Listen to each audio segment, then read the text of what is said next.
Hey guys, today I am doing a finger licking page flipping video. These are somewhat popular with some of my subscribers. However, within that group there's subgroups because different people like different things.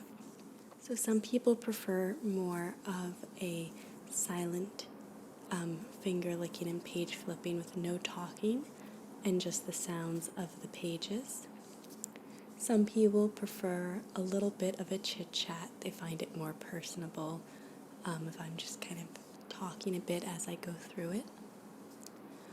Some people prefer a very slow, exaggerated flip, and some people like a slightly quicker flipping. There's also those who enjoy a flipping of pages where I'm reading from a book, so it's almost like I'm telling a story.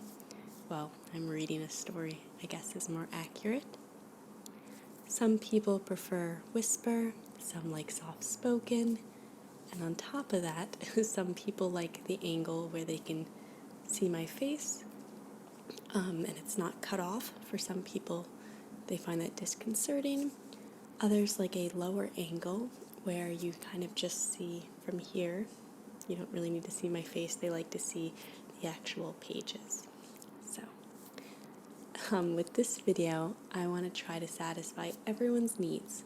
So I'm calling this, well, I don't know what I'll call the video yet, but it's like an ultimate page flipping, finger licking video where I try to satisfy all of you. If I'm savvy enough, I will have the timestamps below in a comment. I can never seem to get the timestamps to link, but I'll try. At the very least, they'll be recorded for you when different parts start. So, if I don't do it, remind me, please. So, let's see what books we have. Unfortunately, I was cleaning and I just was getting rid of things I don't need. And I finally got rid of my B&H magazines and my Crate and Barrel magazines. Basically, I hadn't really used them in a long time, so I got rid of them. So I don't have those, but I have here, this is sort of like a stiff magazine. The pages are more paper-like, but I thought I could try it out. I've used this one before quite some time ago. It's a cycling magazine. They're not so much glossy, they're more thin paper pages, but we'll try that out. And then there's a few, these are my husband's, a few comic books. I don't know where he got these, if these are like really old or recent, but yeah. These have a slightly more glossy feel, similar to a classic magazine. I also have a couple books. You guys have probably seen this one before. This is the Star Wars, William Shakespeare's Star Wars. I love this book. I haven't read through it all the way, but I'm going to see if I can remember where I left off. And we'll go through and I'll do a little bit of reading for that. And then I also have this book, which you guys have seen before. Again, it was quite some time ago. It's a nice big cookbook, and I've had some people really like when I went through and talked about some of the recipes in here, so we'll do that a little bit as well. So we're going to start out with the silent. So I'm just going to do no talking. Hopefully there'll be minimal background noises as I hear all the traffic outside. But yeah, we're just going to do a few of the different books with no talking. Okay, let's get started.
Alright guys, so now let's move to some vocal flipping.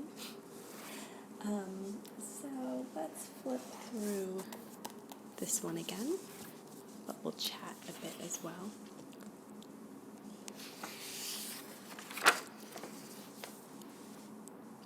There's not much to say about this magazine. It's called Peloton.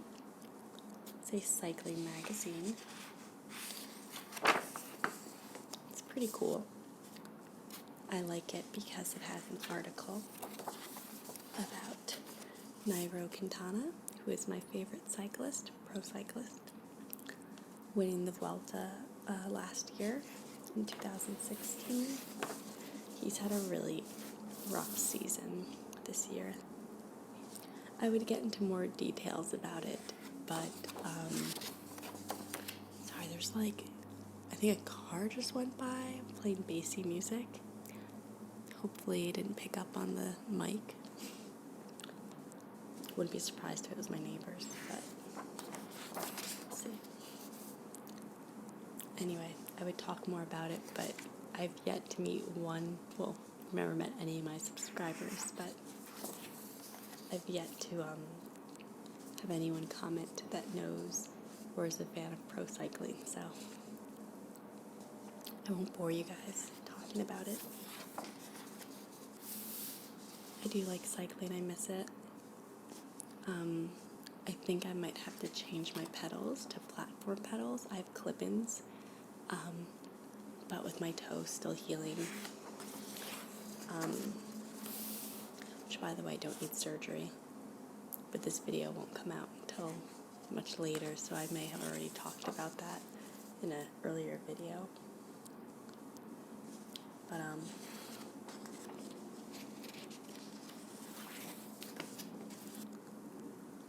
yeah, I can't really ride my bike with the clip-ons with my toe being how it is, so it's tough. It's summertime. I just want to be active, you know?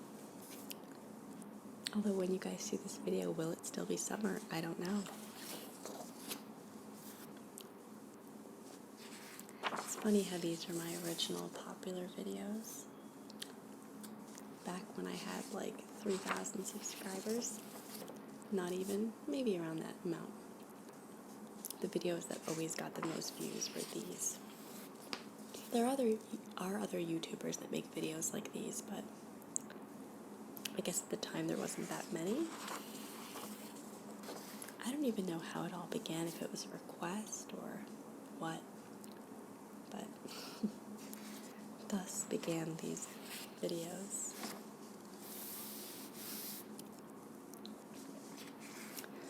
And then I made I was getting close to 5K, but I wasn't quite there. And that was around the time I made my first creepy cringe video, kind of by accident.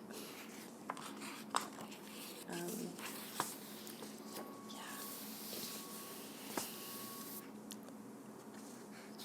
And then that kind of blew up. Yeah. And now those are obviously very much my most popular videos.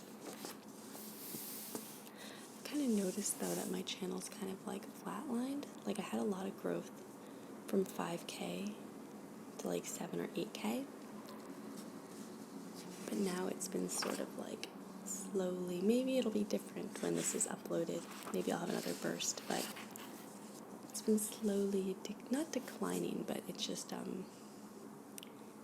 it's rising very slowly, which is fine. I think it goes to show I'll never be one of those YouTubers with 20,000, 50,000 subscribers. That's just not in the cards for me. Even though I am pretty regular with my videos, once a week, I keep to a schedule, that always helps with growing a channel, but I think you need to have that spark. You need to either have the exposure of a couple of really popular videos, who knows what else you need. I don't think you necessarily always need to have fancy equipment, because I've seen YouTubers with really fancy mics and backdrops and green screens and props, and the videos do decently, but sometimes they don't where I've seen YouTubers who use very basic props, no backdrop, don't have a fancy mic. There's this one YouTuber, I won't say her name because I don't want to like call her out, but her channel is really popular. Mind you, she does update like several times a week, I would say. But yeah, her videos or her channel blew up, and it still continues to blow up. She's very popular, but she doesn't necessarily like, she only recently started to edit her videos. She used to have like loud noises, or she'd talk in a way that wasn't always ASMR-ish. And she like never replies to comments, but her videos do really well, which is like good for her. So who knows what it is? Sometimes it's luck, sometimes it's hard work, but I'm not too bothered either way, you know? It would be kind of cool to be a popular YouTuber a little bit, because I did spend a lot of my youth like wanting to extend myself on the internet, whether it was with fan fiction, on LiveJournal, on reading communities back in the day, back on Blog TV. You know, I've definitely always been, ever since I got internet when I was like 13, most of my friends, my first boyfriends were, you know, online. But I mean, you know, it was like a big part of my life. And to this day, I still have really good internet friends, and I am very like, I think it's common in this era that we're all really connected to the internet. But also for someone like me who's very, has social anxiety and just anxiety in general, it's easier to be online than deal with being social in person, you know? What I'm trying to get at is, I think this is like it for my channel. Like, I'm still gonna make videos, but I'm content with never being a big YouTuber or seeing my subscriptions, you know? It's not like I don't feel like I'm a rising star. I feel like I've kind of gotten to where I'm gonna be. Because if you're gonna make that many subscribers, it has to be, reach a certain point, like, I don't know how to put it. It has to be more instantaneous, you know? Whereas now it's just sort of like slowly here and there I get a couple new subscribers. People also unsubscribe, so that's just life. I'm very satisfied because it's not like my videos are being ignored. And the people that do watch usually leave really lovely comments. I have like great viewers. I talk about you guys all the time, but you all are really amazing. And it's clear that many of you truly appreciate my videos, and it like means something to you. And that's really special, you know? You can't trade that in. Okay, so now that I'm done talking your ear off, we're gonna talk some more.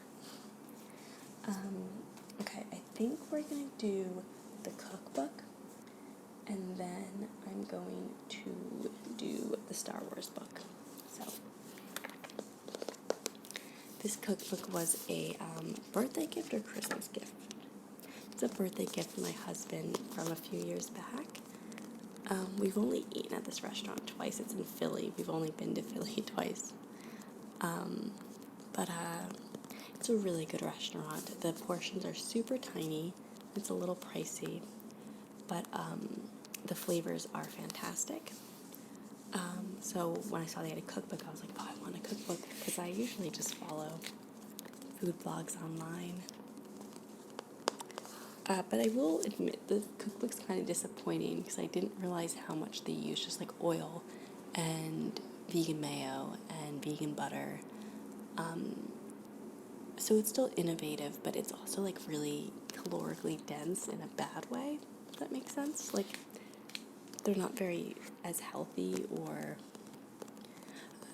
I don't know what the word is, but also the problem with this is that the ingredients are really obscure. So if you want to like make it yourself, you need to like spend a lot of money to get these really crazy ingredients, and then you'd only use this much of it. So, but let's get started. Let's look at some recipes. I'm just gonna flip it open. Let's look for the ones with pictures.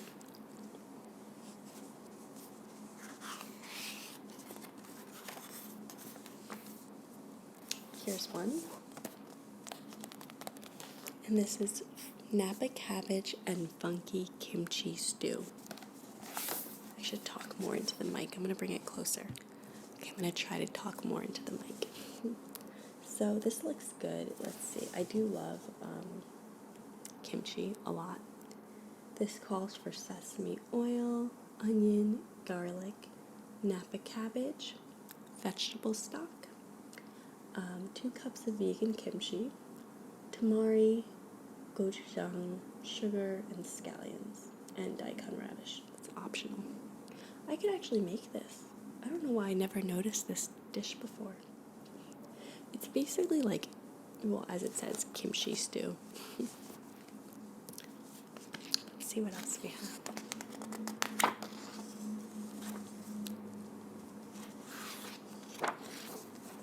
Their desserts are really good.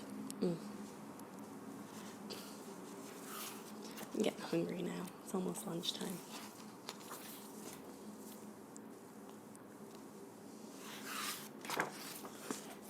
This looks pretty. I probably have read this one before.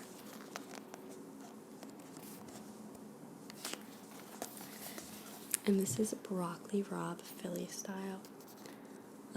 I like broccoli. Well, no. I used to like broccoli rabe. Now I find it just a tad too bitter. It's a very bitter green. This calls for bell peppers, olive oil, balsamic vinegar, salt, pepper, broccoli rabe, garlic, porcini powder. Actually, I wish I did have mushroom powder. Vegan mayo, half a cup of vegan mayo. It's a lot. Sliced bread, optional, and Dijon mustard. Looks like you basically just saute it with onion and garlic and bell pepper, to be honest.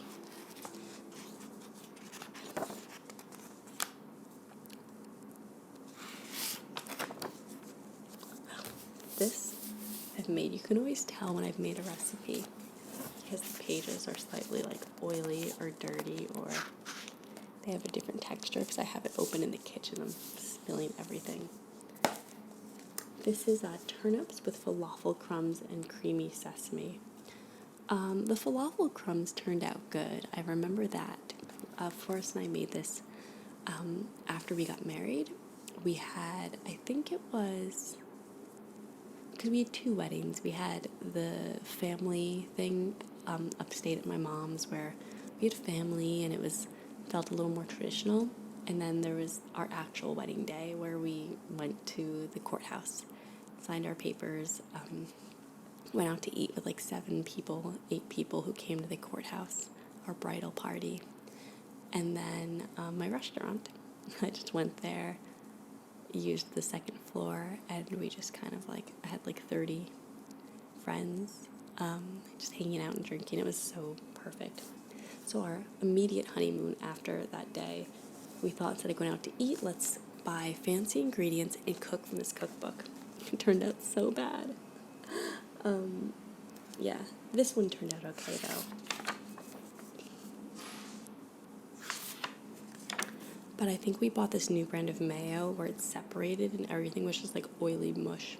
Like the flavors were good, but the texture and the look was not so great.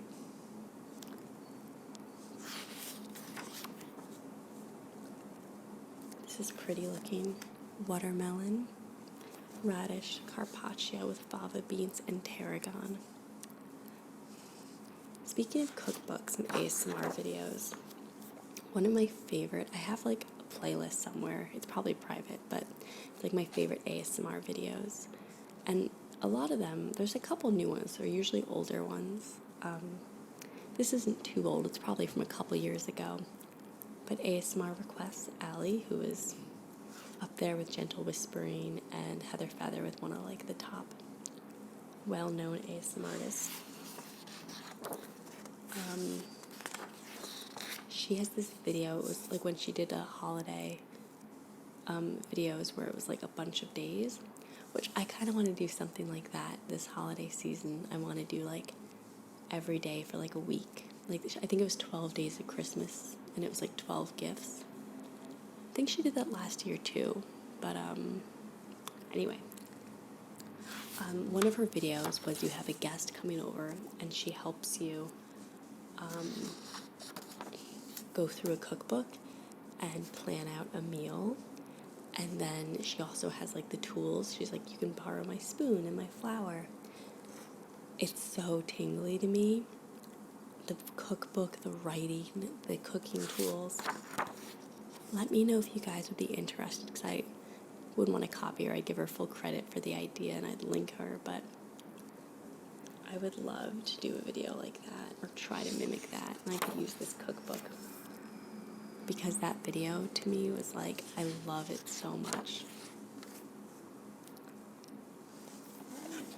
That looks like bok choy, but they're calling it tatsoi, bottoms trimmed, so it's obviously some other Asian. Let's see. It's a member of the mustard green family, and it has delicious flavor and crunchy texture. That's a cross between curly spinach and bok choy. Yeah. Sounds really delicious, actually. Looking at this cookbook, I'm like, I kind of like am a little bit inspired. Because I'm the type of person that will edit recipes. I don't follow them directly. I kind of substitute what I have. Especially if they're a little more junky, I find healthier alternatives instead of oil or processed foods.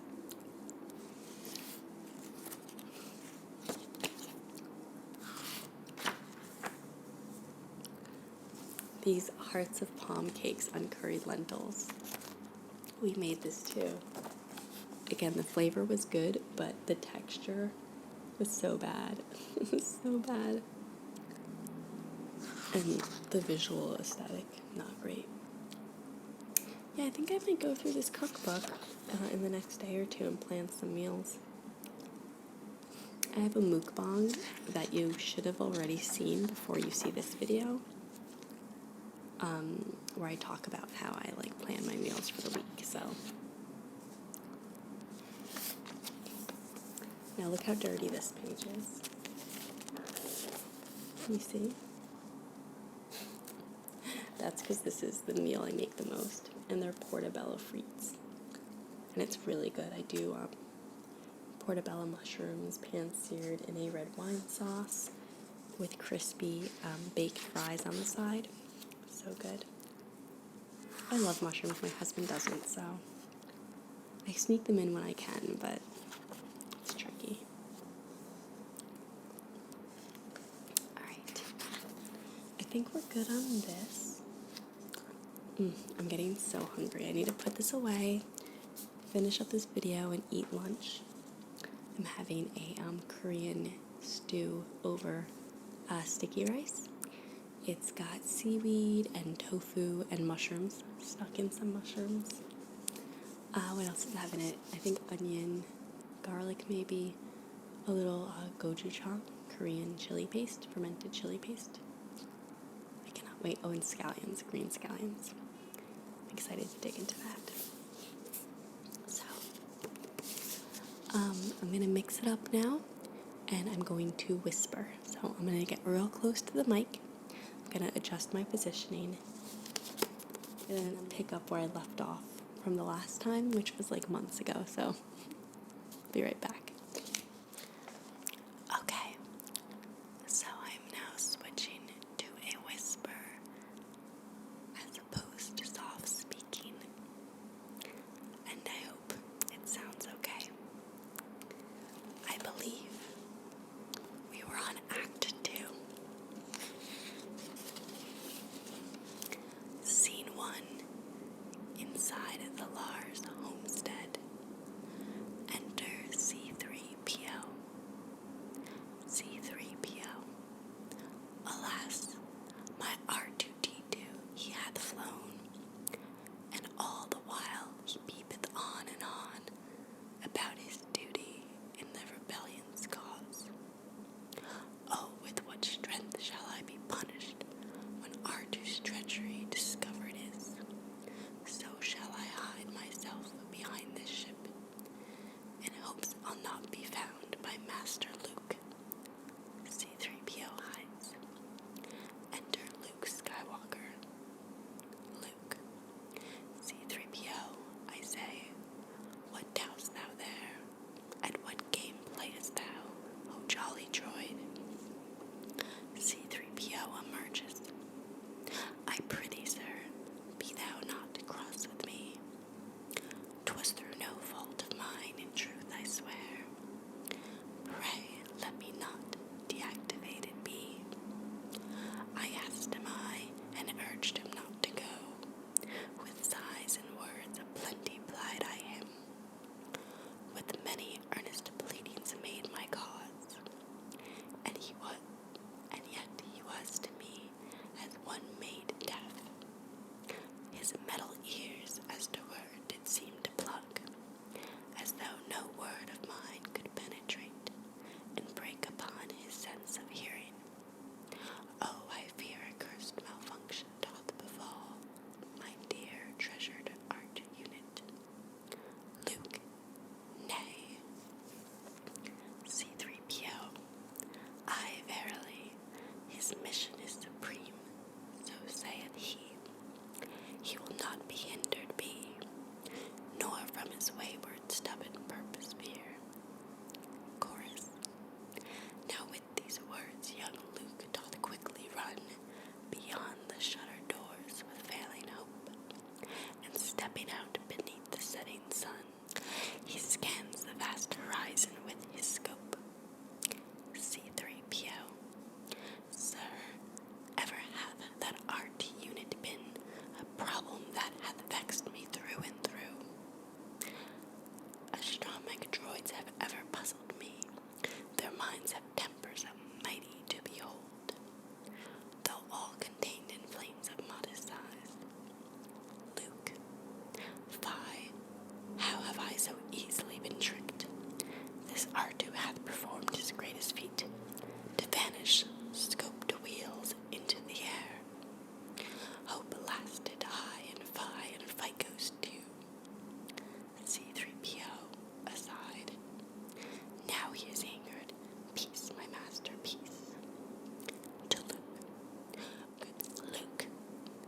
Nay, 'tis far too dangerous. The night is dark, but darker are the dreaded sand people, and darkest most of all their thievery. Thus, as the darkness waits for light to dawn, so we must wait for morning to arrive. Owen inside. O Luke, come hither, swiftly come ye in. The time hath come to darken down the power.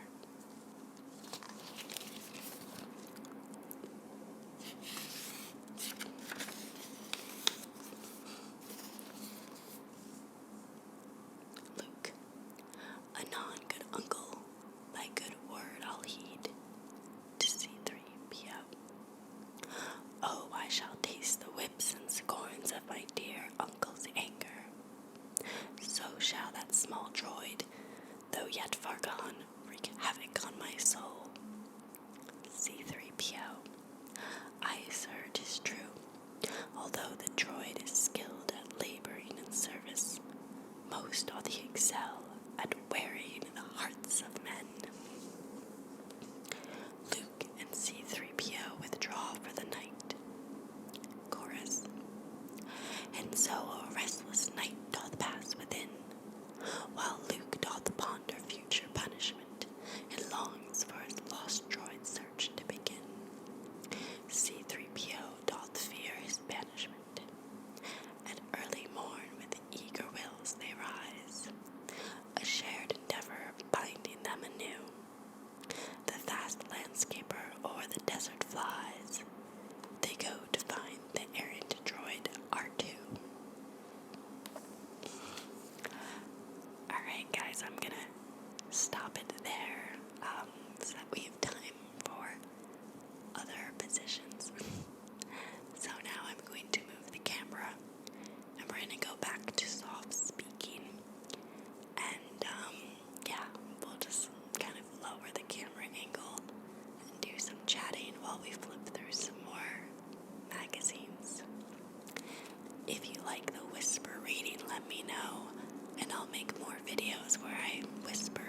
book.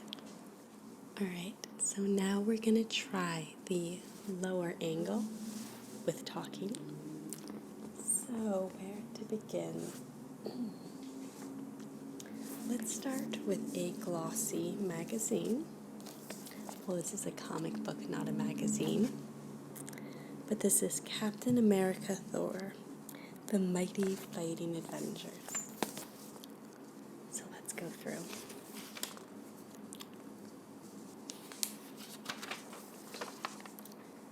So I don't really read comic books. I used to read manga when I was younger. Shonen Ai and Yaoi, of course, which is basically like boy love. Shonen Ai was more like sweet, kind of innocent. Yaoi is more explicit. But I used to spend so much money. I would go into Kinokuniya with my friends. They opened up one in the Palisades Mall in Nyack, but before that, we had to go into the city. It was like around Midtown, this Kinokuniya. Whenever I was there, I would drop like $100 because I would want to buy every single new one I didn't have. I still have quite a few of the books. Every now and then I'll like reread or I'll flip through it, but it's all the same thing. And when I was younger, I mean, the internet was out there. You could find stuff, but it's not what the internet is today. So now, like, I could find, if I wanted to read anime, well, it's really manga and comic books. You wouldn't call it anime as the actual show. But if I had wanted to find that,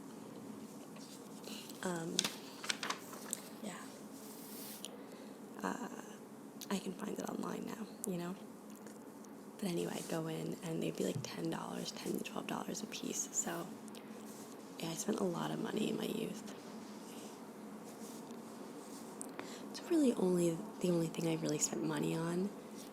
And, you know, I'm pretty good at saving, you know, even from when I was a child. But I do think, imagine if I'd saved my money when I was like 13 or 14. Just a little bit better.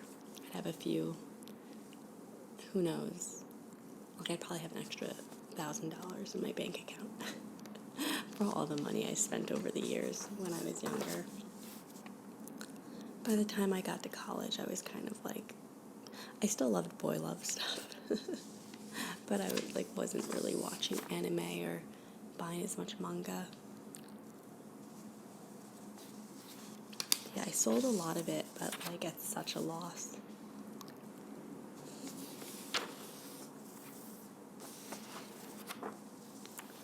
Let's mix it up. Let's go to this Urban Velo. It's from 2008. That was 2 years before I met my husband. 10 pedestrians we love to hate. I should look for that article. Pedestrians are kind of the worst, especially in New York City.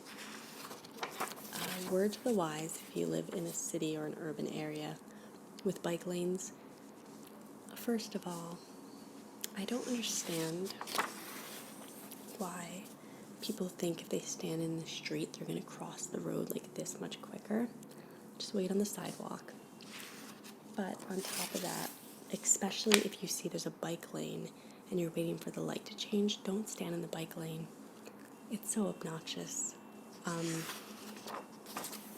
Because then the cyclist is coming through, they have the right of way, and you're just standing there blocking the bike lane, so they have to swerve into traffic or stop. It's dangerous for yourself and for the cyclist. Mind you, cyclists can be annoying too, trust me. Or if you're jaywalking, if there's no cars and you're clear, yeah, of course, cross the street. But I hate when people think bikes are just, they don't have the same rights. As a cyclist, you have to obey the same laws as cars. And as a pedestrian, you should respect bikes the same way you respect a car. So if you see a bike coming through because they have the light, don't just be like, well, I'm just going to cross the street and, you know, Pedestrians in New York City, though, really are the worst, so. Anyway. So this magazine's interesting. It's just basically, it's about, urban velo. It's about urban bike riding. I think my husband moved to New York City. This was right before he moved. He moved in 2009, like a year before we met. He had been living in New York City.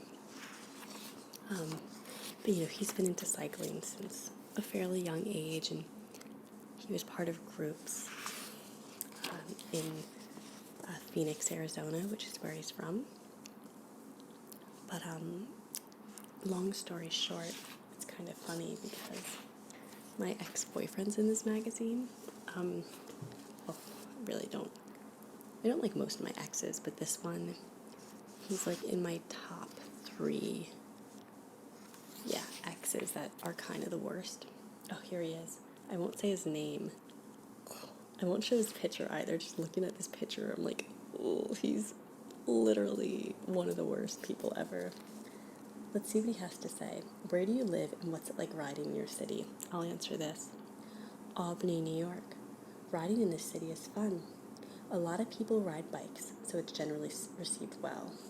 There's not too many actual cyclists around, but there's a pretty close-knit community here. Then he just talks about hipster, bike ops, blah, blah, blah.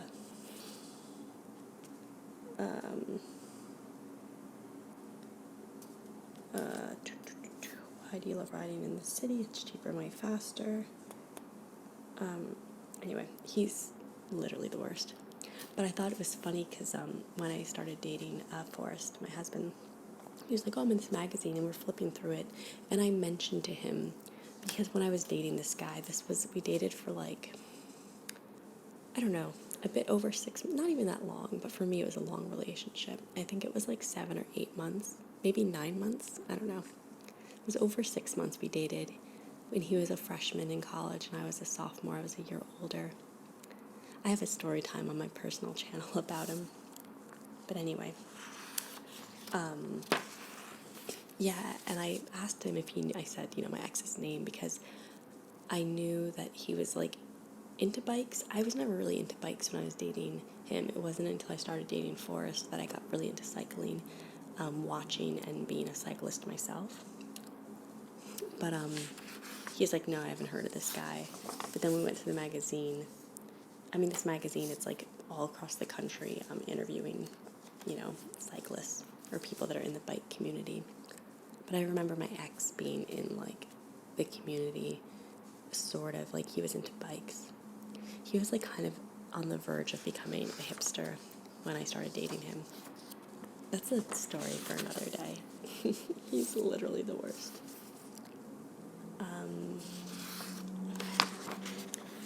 But anyway, I thought it was funny when I was like, oh, that's him. But yeah, I'll show you the part that Forrest is in when we get to it.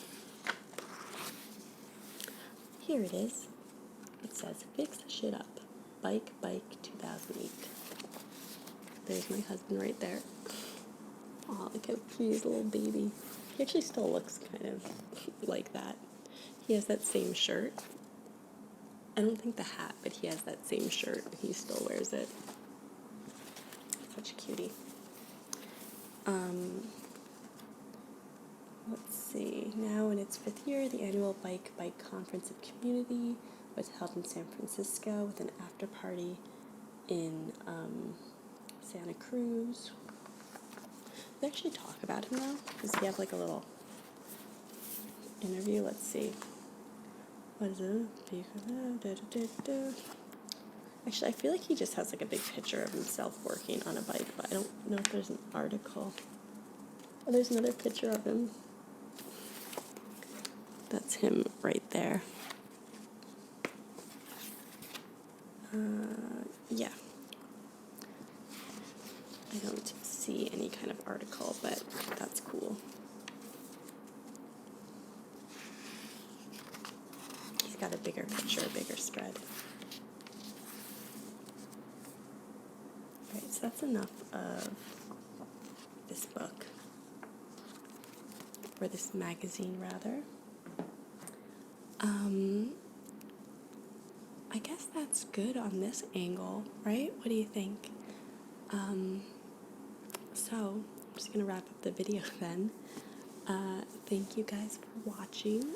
I hope that you enjoyed the different angles. It's not too wildly different. I no longer have that like tilted down angle because that piece I have to hold my phone. It's crap. So, so basically I just make do with what I have. But, yeah, I hope that this satisfies everyone, that everyone got what they liked. Let me know in the comments below what your favorite angle / material / amount of talking and volume of talking, like soft versus whisper. I always prefer soft spoken versus whisper, but I know that's not the case for you guys.